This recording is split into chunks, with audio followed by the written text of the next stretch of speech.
이 MS Easy라고 하는 툴을 저희가 이제 만들고 있는 툴인데, 이 툴은 여러 가지 그 프레임워크, 우리가 뭐 스프링 부트 뭐 프레임워크라고 하면 스프링이 대표적이죠.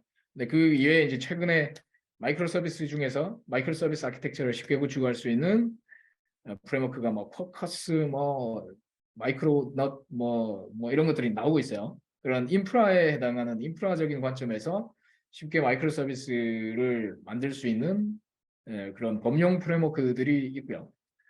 오늘 우리가 좀 깊게 다뤄보고자 하는 거는 이벤트 드리븐 마이크로 서비스를 쉽게 구축할 수 있는 이 액션이라고 하는 액션 프레임워크라고 하는 걸 좀 다뤄볼 겁니다. 그래서 이 툴은 여러 우리가 프레임워크나 랭귀지별로 해서 어떤 마이크로 서비스의 기본 틀을 생성하고 실습을 빠르게 해볼 수 있는 일종의 학습에 도우미 역할을 해주는 도구다 이렇게 보시면 되겠어요. 그래서 오늘 다뤄볼 거는 이 액션 프레임워크라고 하는 것이고 제가 지금 템플릿을 계속 만들고 있습니다. 템플릿이라고 하는 게 뭐냐면은 이렇게 우리가 프로세스나 이 이벤트 스토밍이라고 하는데 이런 기법으로 이벤트 기반의 마이크로 서비스를 이렇게 디자인을 할 겁니다. 이렇게 생겼어요. 이벤트 스토밍이라고 해서 이거는 이제 요즘 많이 유행을 하고 있습니다. 유행을 하고 있는데 마이크로 서비스가 이제 요즘 뭐 이벤트 기반의 마이크로 서비스로 다 넘어가고 있죠. 그것을 이렇게 모델링을 할 수가 있고요. 이 모델링은 실제 이 의미 구조가 이 모델링의 결과가 충분히 구현 가능한 그 설계 모형으로 도출된다는 것이 특징입니다. 그래서 비즈니스 요구사항을 이렇게 비즈니스 유저가 어느 정도는 참여를 할 수가 있고요. 이 이벤트 스토밍 과정에 그 결과를 곧바로 설계, 그러니까 소프트웨어 틀이죠. 설계에 해당하는 그 코드 틀이 튀어나옵니다. 바로 그런 매핑 관계가 있어요. 모델과 코드에 대한 매핑 관계가 있고 그 관계가 우리가 프레임워크마다 해석을 좀 해줘야 되죠. 그 해석 작업을 제가 계속 하고 있어요. 랭귀지별로.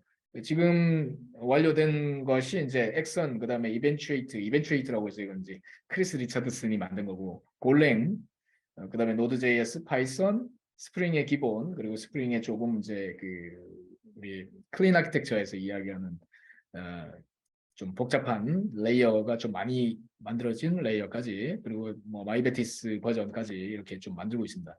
뭐 여러분이 커스텀 템플릿을 만드실 수도 있고요. 그래서 지금 제가 오늘 세미나를 하기 전까지 계속 오늘 그러니까 어제 밤까지만 해도 이 템플릿을 계속 수정을 했었어요. 그래서 오늘 오류가 좀 날 수도 있는데 이 템플릿 말 그대로 템플릿이니까 코드가 이제 기본 틀이 이제 제너레이트 된 것에서 우리가 참고를 해서 직접 구현을 해줘야 됩니다. 그러니까 템플릿은 그냥 어디까지나 기본 틀을 만들어주는 것이지 이게 곧바로 뭐 우리가 요즘 노코드, 로코드 이야기하듯이 코드가 곧바로 아주 스무스하게 동작을 한다든지 뭐 그렇지는 않을 거예요.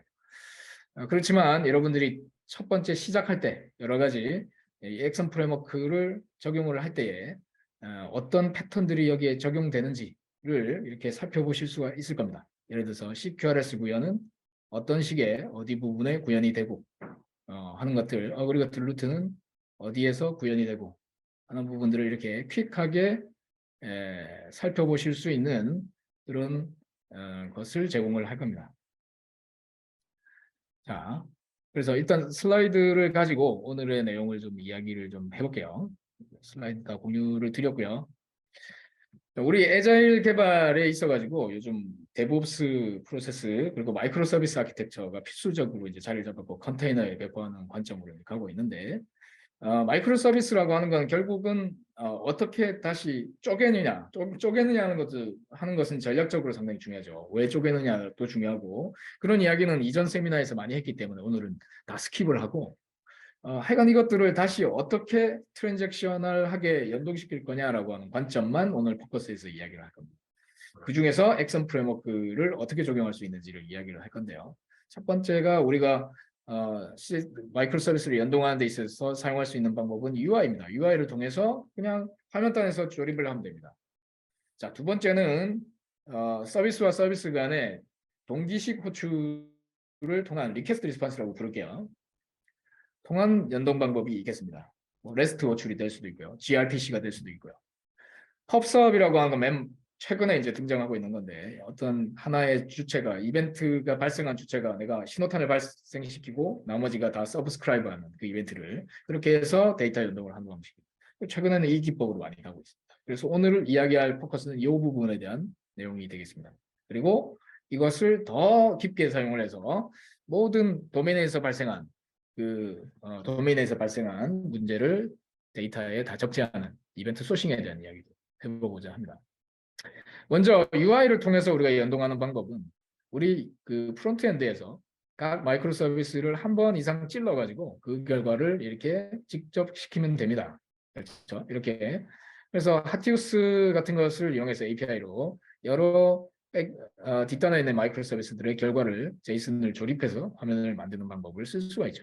그런데 이것은 안타깝게도 데이터를 쓰기에는 좀 부적합하죠. 한 번 이상의 마이크로 서비스들을 뒷단에 있는 서비스를 API로 두 번 클라이언트에서 그러니까 원격에 있는 웹 브라우저가 될 수도 있고 모바일이 될 수도 있고 거기에서 호출해서 트랜잭션이 묶일 것이라고 생각할 수가 없을 겁니다. 그래서 이거는 중간에 단절이 있을 수도 있고 네트워크 단절이 있을 수도 있고 하여간 한 번에 원자적으로 뭔가 데이터 전송이 이루어질 수가 없는 거죠. 그래서 읽기에는 쓸 수 있지만 쓰기에는 쓸 수 없는 안타까움. 그 다음에 우리가 두 번째 쓸 수 있는 방법은 리퀘스트 리스폰스를 한번 살펴볼 수가 있죠.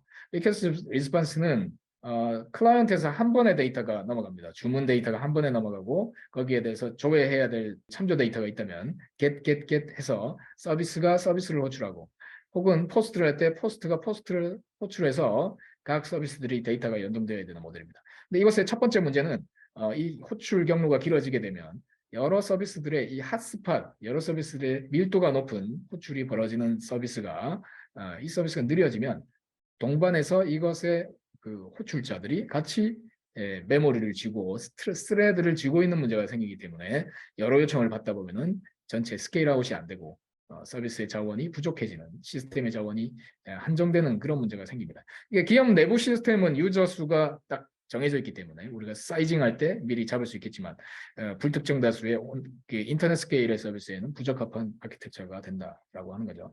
그래서 우리가 읽기 자체에서 쓸 때는 장애 차단을 위해서 서킷 브레이커라고 하는 걸 중간에 설치해서 물론 차단을 할 수도 있습니다. 그렇지만 이것을 쓰기 할 때는 결국 롱 트랜지션이 벌어지는 문제 때문에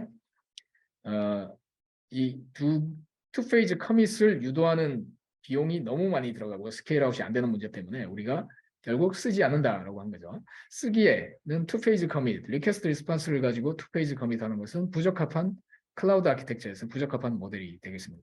그래서 거의 쓰지 않는다는 거예요. 이 이야기도 많이 했었기 때문에 넘어가겠습니다. 그래서 우리가 이런 리퀘스트 리스폰스의 이 블로킹, 하나의 서비스가 다음 서비스의 결과를 기다리는 이 블로킹을 하지 않고 논 블로킹 방식으로 어떤 트랜잭션 생겼을 때 트랜잭션의 어떤 그 맥락, 그 트랜잭션의 컨텍스트를 메모리에 쥐고 넘기고 스레드를 쥐고서 넘기는 방식으로 서커스 하듯이 트랜잭션을 프로세스를 처리하는 것이 아니라 이것을 안전하게 내가 그 결과를 그냥 디스크에 저장하는 방식이죠. 어펜드 언리로 계속 누적해서 그렇게 퍼블리시를 어떤 내가 주문이 들어왔다는 사실을 퍼블리시를 시키고 저장 장치에 이벤트 스토어라고 부를 겁니다. 거기에다가 퍼블리시를 시키고 그러니까 우리가 커플링이 안 생기죠. 논 블로킹입니다. 그것을 이후에 언제든지 이 기록되어 있는 그 트랜잭션 컨텍스트를 끄집어내어서 다음 후속 프로세스 처리 마이크로 서비스가 처리할 수 있도록 하는 것. 그리고 하나 이상의 처리자가 처리할 수도 있게 하는 것. 자, 그렇게 해서 커플링을 없애고 전체적인 성능도 끌어올릴 수 있는 그런 것이 이벤트 드리븐 아키텍처가 되겠죠. 기본적으로.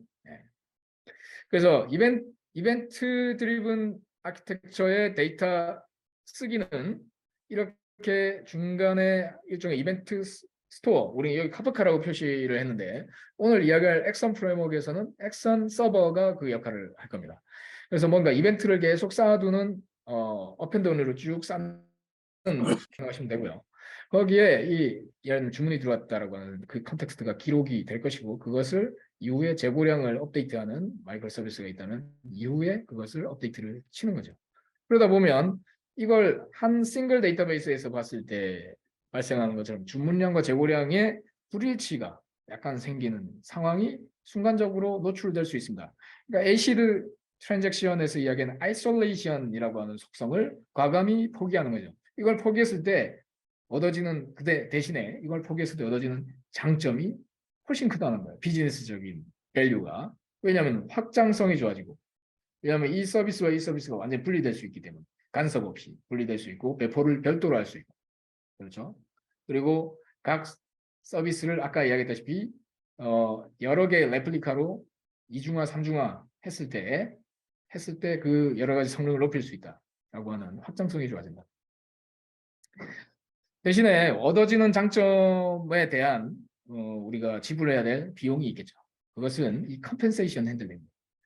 하나가 처리가 되었을 때 순차적으로 이게 녹색처럼 순차적으로 처리가 돼서 이 해피패스로 잘 가면 좋겠지만 중간에 언제든지 하나라도 실패한다면 그 전에 벌어졌던 것들을 쭉쭉 순차적으로 다시 복구시켜야 되는 그러한 컴펜세이션, 보상, 역거래를 해줘야 된다는 거죠.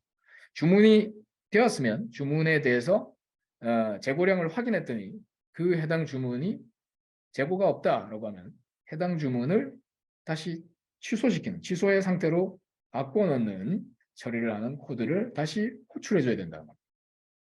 그런 비용이 있다는 거죠. 자, 뭐 쓰기에 대해서는 그렇습니다. 저 비용을 과감히 그런데 지불할 만큼 비즈니스적으로 우리가 많은 유저를 받아들일 수 있게 하기 위해서 비용이 발생하더라도 우리는 구현을 한다는 거고요.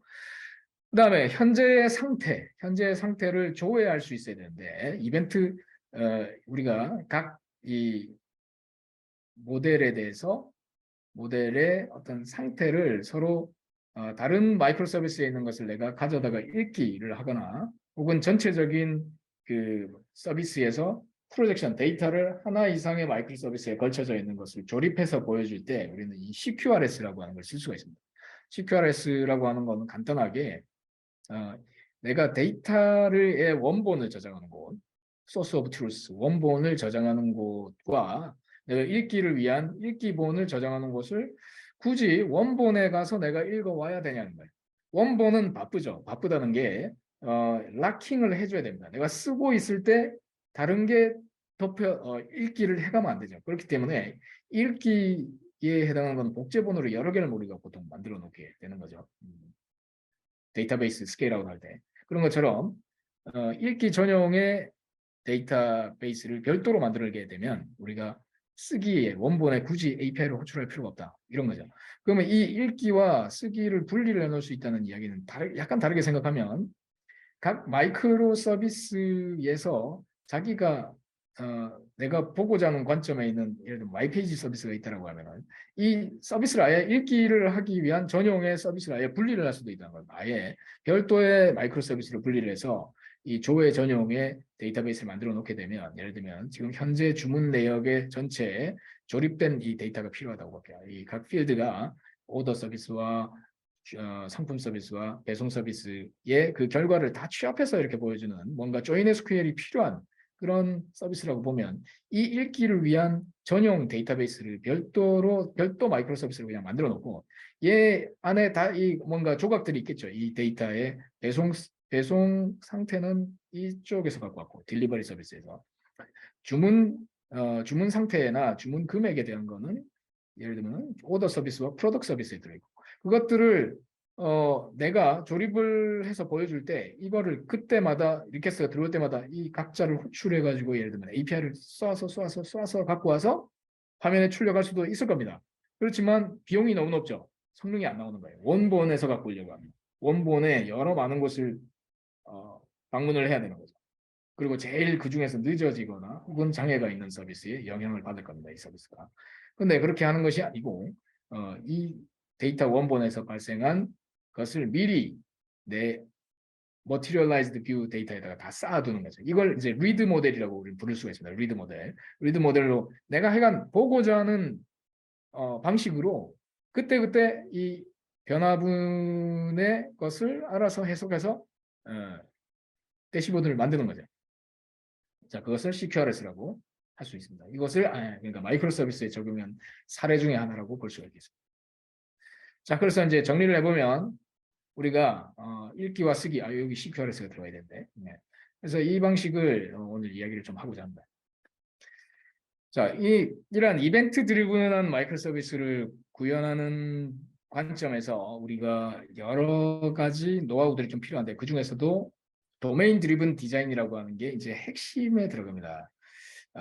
지금 제가 이벤트 드리븐 이야기를 하다가 또 도메인 드리븐 이야기를 하는데, 이 DDD가 또 이 액션 프레임워크에서 빠질 수가 없는 이야기죠. 도메인 드리븐 디자인의 핵심 개념은 모델이 여러 개라는 것입니다. 모델을 우리가 싱글 모델, 그러니까 모놀리스를 이야기합니다. 모놀리스 아키텍처. 모놀리스 아키텍처에는 모델이 하나죠. 모델이라고 제가 표현을 했는데 뭐냐면 그냥 데이터베이스라고 생각하셔도 돼요. 모델이라고 하는 걸. 혹은 우리의 소스 코드 안에는 객체들을 뜻합니다. 객체들이 모여서 서로 간에 디펜던시가 있는 그 디펜던시가 존재하는 뭔가 덩어리, 그걸 우리는 모델이라고 할 건데, 모델을 한 개를 가지고 가면 우리가 최초의 비즈니스가 최초 설립될 때 우리가 쇼핑몰을 만든다. 그러면 쇼핑몰에 해당하는 필요한 테이블과 객체만 존재했을 겁니다. 근데 회사가 잘 되기 시작해서 서서히 뭐 배송도 추가되고 결제도 추가되고 막 추가될 겁니다. 막 추가되면서 점점 일반화와 노멀라이제이션을 하면서 점점 늘어나죠. 그리고 핵심 코어 테이블에 여러 가지 참조가 벌어지면서 나중에 아무도 못 건드리는 문제가 된다. 그 소프트웨어가 뭔가 오염되는 과정을 보여주고 있습니다. 우리 회사의 소프트웨어도 이렇게 오염되고 있죠. 저도 마찬가지 겪었던 제가 이제 기존에 유엔진 BPM이라고 하는 BPM 제품을 만들었는데 BPM 제품을 가지고 이것저것 여러 가지 베리에이션을 막 만들었어요. 이걸로 ALM도 만들어보고, 그러니까 소프트웨어 개발 프로세스에다 적용하는데도 막 적용시켜보고, 뭐 소셜 네트워크를 뭐 프로세스로 관리하는 데다가 적용해보고 여기저기 막 적용을 하면서 이 코어 모델이 원래는 단순히 비즈니스 프로세스를 아주 깔끔하게 처리하던 이 엔진이 점점 무거워지는 거죠. 나중에. 그래서 아무도 못 건드리는 거예요. 아무도 못 건드리는 이야기는 다르게 이야기해서 저희 회사에 오후 시간이 있으면 오전 시간에는 개발자들이 커밋한 그 코어 커먼 라이브러리에서 발생한 그 오류들을 서로 각자 것과 그러니까 그 메이븐 빌드를 했었는데 메이븐으로 합치는 데만 오전을 다 허비를 했었어요. 그만큼 하여간 너무 방대한 코드량이 생기고 그 모델을 각자 여기에 참여 나는 이 부분만 개발할 건데 전체를 내가 다 알아야 되는 거죠. 그래서 개발자를 아무리 뽑아도 성능이 안 올라가는 건 어느 날부터는 그런 문제가 있었습니다. 예를 들어서 이런 거죠. 우리 중앙에 모델이 있으면 주문이라고 하는 모델에 원래 난 주문만 하면 되는데 배송의 요구상 프로블럼 스페이스가 추가되면서 여기에서 이런 필드들이 나는 어드레스와 주의사항이 필요해 라고 하면서 자꾸 찔끔찔끔 필드가 추가되는 거예요. 그러면서 테이블을 서로 나중에는 이해를 할 수 없는 거죠. 그리고 이걸 위해서 매일매일 판사가 필요합니다. 판사라고 하는 게 이걸 이 필형이 맞냐 틀리냐 서로 합의 맞추고 하는, 이 팀에서는 이렇게 추가해야 되고 저 팀에서는 그냥 슬쩍 집어넣어 놓기도 하고 누가 잘못했는지 맨날 그러고 있는 거예요. 싱글 모델의 문제가 이겁니다. 우리가 그 큰 공사장에 요만한 맨홀을 하나 뚫어놓고 그 안에 사람들이 다 들어가서 뭔가 공사를 하려고 하는 것과 같죠. 성능이 안 올라옵니다. 어느 순간부터 개발자의 이 우리의 모델의 사이즈가 커지면서 이 코그니티브 로드, 인지적인 복잡도가 불필요하게 높아집니다. 내가 처리해야 될 문제 영역만 포커스해서 보고 싶은데 너무 많은 디펜던시들이 존재하는 거죠. 그래서 우리는 그것을 제한을 두기로 합니다. 우리가 포커스를 해서 볼 비즈니스 영역만 우리 팀이, 자 이건 마이크로 서비스의 범위라고 생각할 수 있죠. 그렇게 하니까 그 속에서 우리 이 코드가 훨씬 간결해진다라고 하는 걸 우리는 유비쿼터스 랭귀지, 그리고 현업과 개발자가 쉽게 이해할 수 있는 수준의 추상성을 유지하는 것을 시도할 수 있습니다. 코어 도메인에 대해서. 그래서 도메인 드리븐 디자인이 기존의 아키텍처 패턴들하고 가장 큰 차이는 멀티플 모델이라고 합니다. 그러니까 데이터베이스가 여러 개라는 이야기입니다. 객체 모형이 여러 개라는 이야기입니다. 여러 개로 쪼개고 나면 생각지 못한 뭔가 비용이 들어가는데 그것은 여러 모델 간의 통역자를 대신 둬야 된다는 겁니다. 그걸 엔티 커럽션 레이어라고 부를 겁니다. 그럴 수밖에 없죠. 기존에는 천하 통일을 했어요. 이 객체가. 그래서 이 객체를 다 공부시키면 됩니다. 맡길 때마다 전체 다 불러놓고 학습시키면 돼요. 네, 업데이트 됐습니다. 코어 모델이, 커먼 모델이.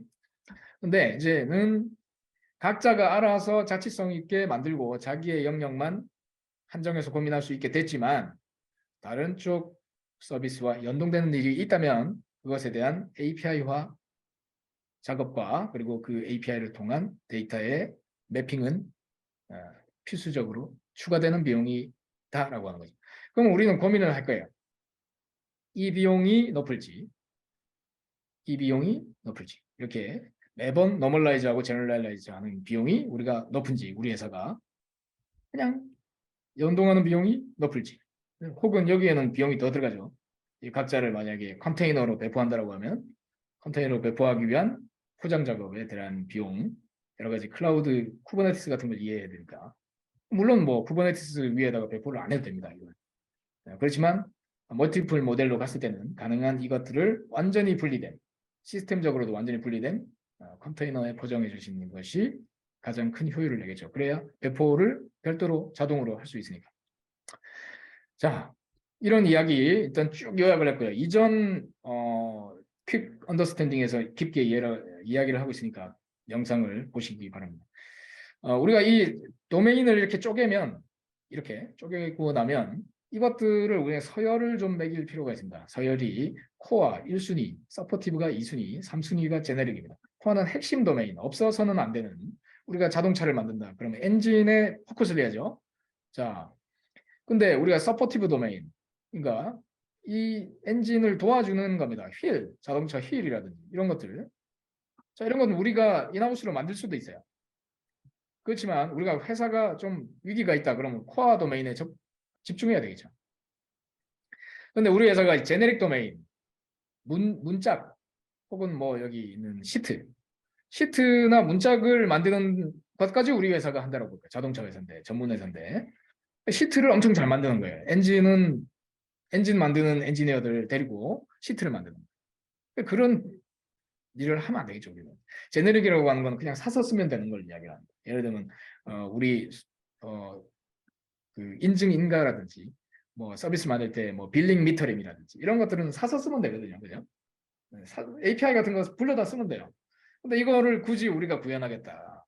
이렇게 R&D에다가 태워가지고 뭐 혹은 심지어 여기 우리 이제 개발자 혹은 뭐 기획자가 막 반짝거리는 거 있잖아요. 이렇게 뒤에 뭐 라이트가 막 반짝거리는 이게 너무 멋있어. 기술적으로 아주 재밌다. 이런 거에 회사가 빠져 있으면 이제 회사가 산으로 가는 거죠. 네. 그래서 이 이야기는 뭐냐면 상당히 이제 전략적인 이야기를 할 건데 우리 회사가 우리가 업무 영역이 상당히 크다라고 하면은 우리가 지금 현재 가장 여러 가지 일을 하고 있을 거예요. 우리 개발 조직이 여러 가지 비용적으로 비즈니스적으로 중요한 업무부터 별로 중요하지 않은 업무까지 막 하고 있을 거란 말이에요. 비즈니스적으로 차별성 있는 거를 우리가 코어 도메인이라고 하는데 이런 일도 하고 있고 비즈니스적으로 차별성이 좀 떨어지고 하는 것도 있는데 우리가 코어 도메인에 집중하지 않고 이런 제네릭한 업무에다가 막 에너지를 쓰고 있으면 회사가 전략적으로 어떤 자원을 전략적으로 배분하지 못한 게 되겠죠. 그래서 전략적으로 우리가 이 코어 컴피턴시에 해당하는 그 구현은 우리 내부 중에서 구현 주체가 우리 내부의 엘리트 팀이 이 코어 도메인을 내만 포커스할 수 있도록 우리가 마이크로 서비스로 완전히 제한을 둬야 된다. 마이크로 서비스로 쪼갠다라고 하면 우리 마이크로 서비스를 쪼개는 기준으로 보면 적어도 이 세 개는 쪼개야 되겠죠. 그래서 코어, 서포팅, 제네릭은 쪼개야 되겠죠. 그래서 적어도 세 개는 나오겠죠. 우리 마이크로 서비스가. 제네릭은 사서 쓰는 거니까 인하우스로 그 인하우스가 아니라 바이해서 쓰는 거니까 얘는 우리가 구현하는 게 아니니까 적어도 두 개로는 쪼개지겠죠. 기존에 우리 아키텍처가. 그래서 마이크로 서비스를 요즘 뭐 적용하면은 나쁘다, 좋다 여러 가지가 이야기인데 그럼 크게 쪼개도 상관없다는 거예요. 마이크로 서비스를 뭐 우리가 넷플릭스나 아마존처럼 수천 개, 수만 개로 쪼갤 필요는 없죠. 그렇게 하라고 누가 시킨 사람은 없잖아요. 근데 적어도 코어 도메인과 중요한 업무와 별로 중요하지 않은 것까지 같은 아키텍처로 구현하려고 하면 비용이 많이 든다. 우리가 클린 아키텍처라는 이야기를 나중에 하겠지만 클린 아키텍처를 적용하고 액선을 적용하고 만만치 않아요. 근데 액선 프레임워크를 적용한 이벤트 소싱이나 어떤 DDD를 적용한 클린 아키텍처, 클린 아키텍처라고 하면 이제 기술적 구현 영역과 유비쿼터스 언어 영역을 완전히 분리하는 건데 그렇게 만들어 놓으면 유지 보수도 좋아지고 배포도 상당히 빨라져요. 그러니까 집을 짓는다라고 하면 엄청 그 평당 한 1,000만 원 들여가지고 최고급 주택을 짓는 겁니다. 근데 최고급 주택을 짓는 걸 누구나 할 수 있나요? 없죠. 그리고 비용이 높죠. 엘리트 개발자를 투입해야 되고 개발하는데 비용이 높단 말이에요. 근데 모든 우리가 예를 들면 백오피스 우리 예를 들면 배달의 민족을 만든다. 백오피스라고 하는 이제 우리 회사 직원들이 그냥 쓰는 거. 뒤에 ERP처럼 그 시스템이 있고 소비자가 직접 접속해서 쓰는 우리 모바일 단말에 그 애플리케이션이 있다. 이 둘 다를 클린 아키텍처로 꼭 만들어야 될까요? 우리 백오피스는 주로 CRUD성으로 그냥 데이터 처리하는 것들밖에 없다라고 볼게요. 그러면 데이터 처리하는 그런 단순한 거는 굳이 우리가 뭐 JPA니 뭐 복잡한 것들이 들어가야 됩니다. 클린 아키텍처를 적용하려면 그거를 비용을 그렇게까지 들일 필요는 없다. 제네릭 도메인에 대해서 서포팅 도메인에 대해서는 트랜잭션 스크립트 정도만 써도 상관없다는 겁니다. 트랜잭션 스크립트라고 하는 건 우리가 많이 쓰시던 마이베티스 같은 겁니다. 코드에다가 XML에 들어있던 코드에 들어있던 어찌됐든 SQL문에다가 비즈니스 로직을 담으면 그건 트랜잭션 스크립트입니다. 여러분들의 비즈니스 로직이 범용 언어로 이렇게 표현되고 있지 않다면 트랜잭션 스크립트예요. 클린 아키텍처라고 하는 여러분들의 코드가 클린 아키텍처인지 아닌지를 구분하는 건 딱 하나만 기억하면 됩니다. 여러분들의 코드를 도메인 엑스퍼트 전문가한테 읽어보세요라고 했을 때 읽을 수 있으면 여러분들의 소스 코드를 까서 그 중에서 여러분들의 어그리거트를 열고 그것을 읽어봐라고 했을 때 무슨 말인지 알겠다. 그러면 여러분들이 클린 아키텍처를 하고 있는 것이고 그게 아니라 무슨 말인지 모르겠다 혹은 불안하다 여기 있는 코드는 뭐예요? 라고 질문이 나온다면 클린 아키텍처가 아닌 거예요. 클린 아키텍처 단순한 겁니다. 클린 아키텍처는 유비쿼터스 언어를 지원합니다. 여기 한번 읽어보세요. 이 부분. 이게 무슨 뜻일까요? 30분 피자 배달이 30분을 넘으면 쿠폰을 제공하겠다 그 말이잖아요. 그죠? 누구나 읽을 수 있다는 겁니다. 이게 가능하려면 여러분들의 유비쿼터스 언어의 체계 영역과 도메인 서술 그 실제 구현이 이루어져야 되는 여기는 이제 피자가 뭐 30분을 넘어섰을 때라고 하는 뭔가 뭐 코드가 나와야 되죠. 이거 실제 자바 코드가 아니잖아요. 실제 날짜 비교하는 코드가 아니지 않습니까? 그죠? 그리고 샌드 쿠폰 2 해가지고 뭐 이렇게 써놨는데 이 쿠폰을 발행하려면 DB에다 뭔가 입력하게 해야 되는데 뭐 그런 코드 하나도 없죠. SQL문도 없고 아무것도 없잖아요. 예. 그 실질적인 일들은 뒤에다가 다 하이딩 해야 돼요. 숨겨놔야 돼요. 숨겨두고 비즈니스 유저가 충분히 자기의 도메인 널러지를 도메인 룰 규칙을 여기다 서술할 수 있어야 된다. 그럼 뭐 이거 왜 하느냐? 왜 하느냐? 우리의 우리의 비즈니스가 늦어지는 이유는 도대체 이 비즈니스가 가고자 하는 거하고 개발자하고의 서로 커뮤니케이션이 안 맞아서 구현 다 해놓고 나서 다시 구현하는 재구현 비용이 너무 높다는 거죠. 근데 뭐 아마존이나 뭐 페이스북이 지금 어리버리해서 그런데 그날 만든 아이디어를 그날 배포를 해야 되는데 우리의 코드가 너무 기술 집약적이면 이런 것들이 잘 드러나지가 않겠죠. 그래서 이 정도 수준은 아니더라도 어느 정도 비즈니스 유저가 읽을 수 있는 수준의 랭귀지를 우리가 JPA나 지금 사용할 액선을 기반으로 하면 조금 더 비즈니스 유저가 쉽게 이해를 합니다. 특히 이벤트 소싱 기반의 프로그래밍 모형은 상당히 자연스러워요. 자연스럽다는 게 기존의 데이터베이스에 저장하는 메커니즘을 이해를 시키려고 하면 일반인을 이야기합니다. 일반인이 뭐 테이블의 개념이 뭔지 뭐 이런 거 알겠어요? 아무것도 모르죠. 그런 사람들이 충분히 읽기 쉬운 코드가 됩니다. 근데 반대로 이 재밌는 게 반대로 DB 모델로 우리는 생각하는 그러니까 기존에 SQL문으로 나는 뭐든지 할 수 있고 SQL문으로 나는 심지어 뭐 말도 할 수 있어. 예. 자연어를 나는 SQL문을 할 수 있어. 이런 분들이 이제 어려우실 거예요. 도메인 드리븐 디자인이 어쩔 수 없습니다. 그거는 어쩔 수 없죠. 그거는 언어의 문제. 그런데 우리는 이 비즈니스 유저를 배려해야 된다는 게 우리가 해야 될 일이 되겠습니다. 아키텍트가 해야 될 일이 되겠습니다. 개발자를 배려하는 것도 중요하겠지만 자, 그러면 이 도메인 드리븐 디자인과 이벤트 드리븐 아키텍처에 대해서 제가 좀 빠르게 아웃라인을 잡아봤는데 이 도메인 드리븐 디자인을 좀 쉽고 재밌게 하는 최근의 기법이 이벤트 스토밍이라고 하는 기법이 나왔는데 기존 기법과 큰 차이점은 기존의 UML이나 뭐 ERD 이런 툴들을 가만히 보면 정규화를 잘 할 수 있게끔 만들어 놨어요. 처음부터 이렇게 뭐 선을 그어서 하나가 있으면 여기 릴레이션이 어떻게 생겼는지 보고 필드가 중복된 게 눈에 띄면은 여기다가 뭔가 정규화해서 자꾸 집어넣고 뭐 이렇게 해서 막 모델링 하게끔 그렇게 생겼죠. 툴 자체가 뭐 ERWin이라든지 그런 거 많이 쓰셨잖아요. UML 툴 같은 거 옛날에 많이 쓰고 이런 것들은 이제 이 응집도 있게 우리의 객체가 여러 군데로 분산되는 걸 최대한 막아가지고 그것을 이렇게 일반화를 시키려고 하는 그 기존의 접근, 그러니까 싱글 모델을 잘 만들 수 있게끔 하는 데 적합합니다. 물론 이게 나쁘다는 이야기가 아닙니다.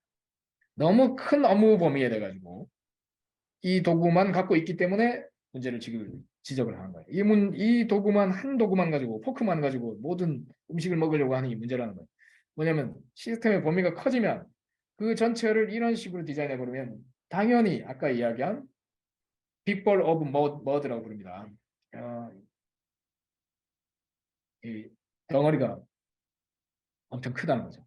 막 꼬여 있다는 거예요. 나중에는 이걸 해소하는 데만 시간이 걸리고 DBA가 판사 역할을 해야 됩니다. 누가 필드 잘못됐어 그러면은 필드 추가 못함. 일주일 기다려 다시 상신해 뭐 이렇게 되는 거죠. 자, 그거를 우리가 하기 전에 전체적으로 시스템 단위로 우리는 어그리거라고 하는 작은 이 에이시드 트랜잭션이 묶여야 되는 작은 단위로 우리는 묶어낼 겁니다. 그걸로 묶어내고 이벤트와 이벤트 펍섭 간의 관계를 통해 가지고 전체 시스템 중에서 간섭 없어야 되는 부분들을 좀 찾아내기 쉽게 하는 기법이 이벤트 스토밍이 되겠습니다. 자, 뭐 이 기법에 대해서 이것도 설명하자면 너무 기니까 뭐 스티커들을 이렇게 붙이는 애자일 기법들이 다 이게 스티커 그냥 붙이잖아요. 왜 뭐 멋진 툴을 안 씁니까? UML 툴을 안 쓰고 이런 거 안 씁니까? 자, 그런 툴을 쓰는 것은 일종의 차별화를 해버리는 거죠. 차별을 두는 것 같습니다. 그 툴을 쓸 줄 모르는 사람들은 오지 마 이렇게. 그래서 누구나 이해할 수 있는 이 그냥 색상을 가지고 최소한의 제약 조건만 가지고 모든 뭐 이게 UI, UX 담당자든 현업이든 개발자든 뭐 일부밖에 모르는 사람이든 업무 중에 여러 사람이 그냥 이렇게 쭉 다 모여가지고 파티하듯이 할 수 있게 하기 위해서는 이 언어의 장벽을 좀 무너뜨려야 된다. 그래서 UML이니 뭐니 뭐 개발의 그 개발 관점의 용어도 하나도 쓰고 있지 않아요. 이거는 이벤트, 커맨드, 이 커맨드라고 부릅니다. 이건 API예요. API를 커맨드라고 부른다. 그 다음에 read 모델, 이거는 get 커맨드에 해당해요. get 값을 이제 얻어내는 get API 같은 겁니다. 이걸 read 모델이라고 부릅니다. policy, 이벤트, 팔러시는 이벤트를 수신하는 겁니다. 서브스크립션, 뭐 이벤트 리스닝 이렇게 표현을 안 합니다. 왜? 그는 개발자들은 그렇게 개념적으로 시멘틱하게 매핑하면 되지만 비즈니스 유저들이 이걸 초반에 이걸 관여를 할 거기 때문에 비즈니스 유저들은 이런 일반화된 용어를 써서 분석을 할 수 있게 배려를 해주게 됩니다.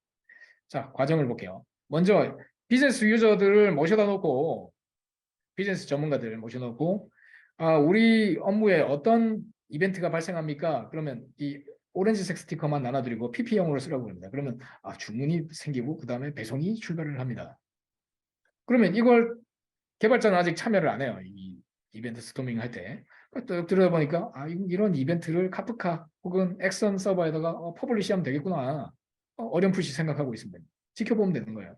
그 다음에 우리가 이 하늘색 스티커를 주면서 이 이벤트가 발생하기 위한 어떠한 의사결정이 있습니까? 커맨드는 의사결정이라고 뜻합니다. 그리고 UI UX 담당자한테는 이거 또 어떻게 설명을 하면 이 하늘색 스티커를 이건 UI 버튼입니다. 이렇게 설명을 드려요.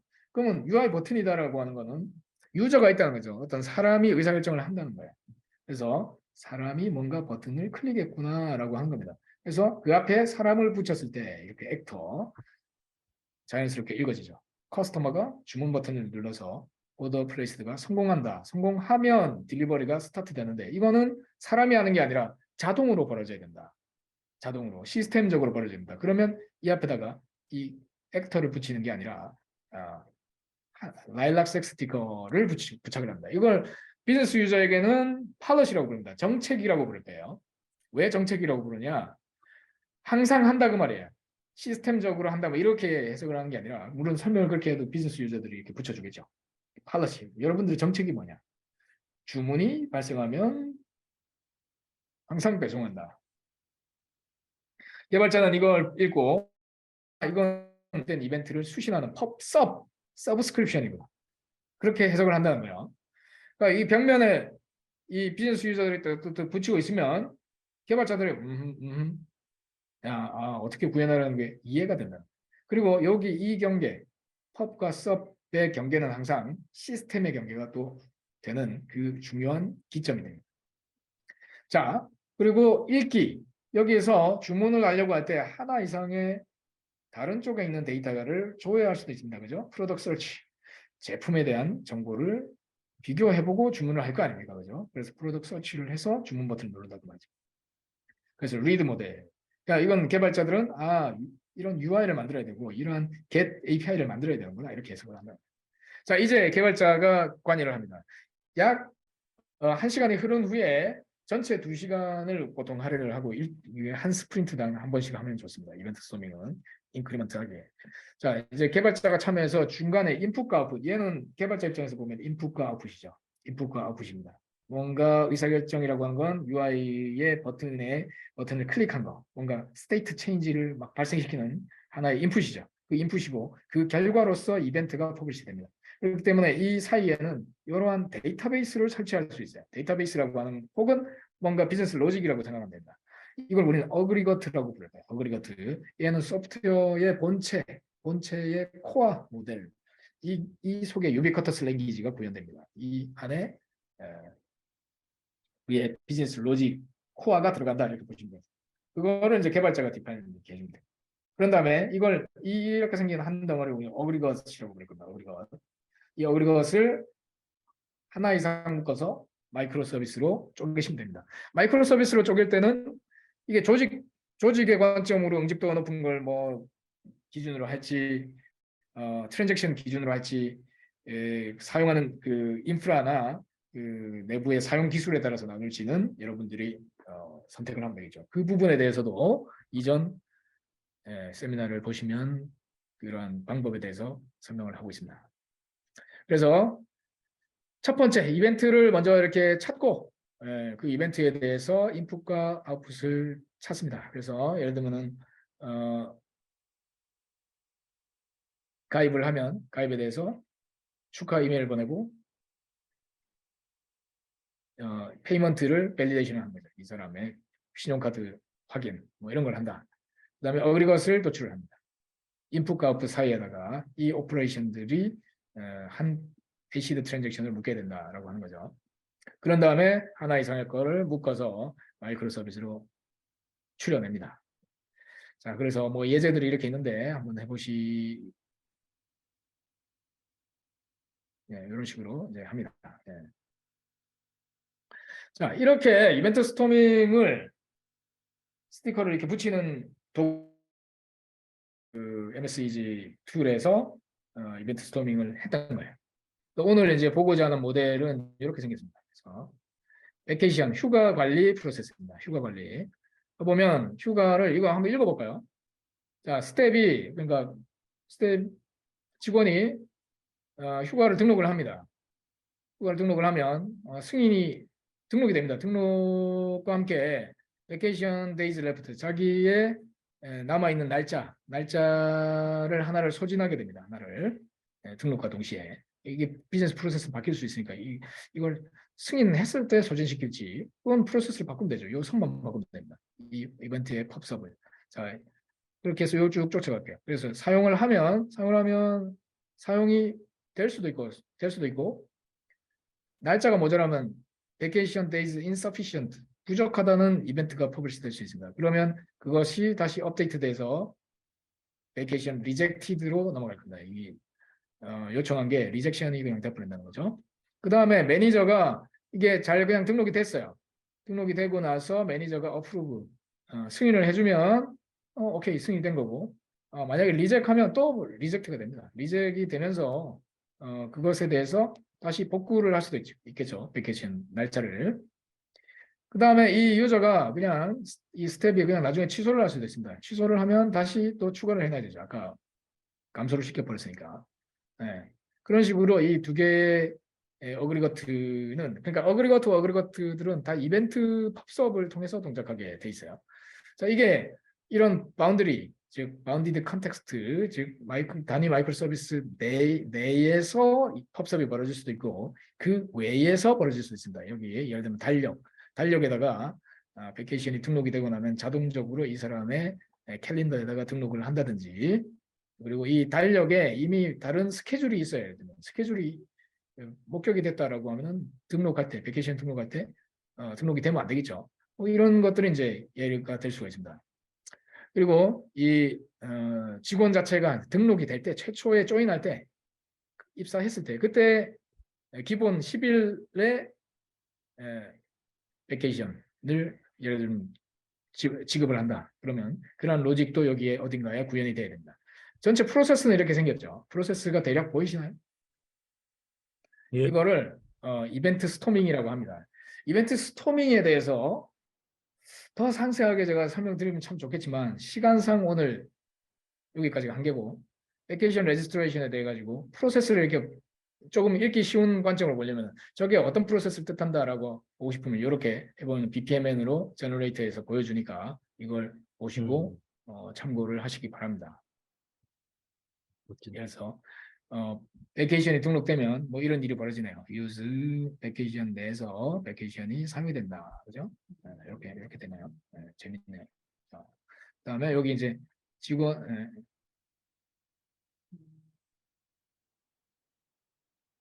가입을 하면 직원이 입사를 하면 이렇게 된다. 입사를 하니까 인플로이 마이크로 서비스에서 입사를 하면 조인이 되어서 유저가 베케이션 쪽에도 등록이 되고 베케이션에 유저의 등록과 동시에 10일 기본 지급된다는 이야기죠. 그 다음에 자기 스케줄에도 캘린더에도 등록된다. 뭐 그런 이야기죠.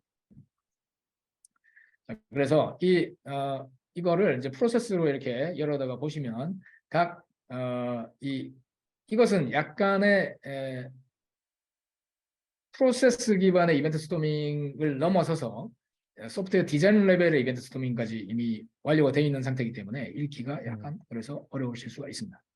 그리고 이것이 실제 시스템으로 구현됐을 때 어떻게 되냐는 헥사고나를 가지고 보시면은 조금 더 시스템 경계에 대한 아키텍처를 좀 보실 수가 있습니다. 너무 크네요, 그죠? 자, 이렇게 보이는데 이렇게 헥사고나 다이어그램으로 이렇게 보여주는데 뭐 참고하시면 되겠습니다.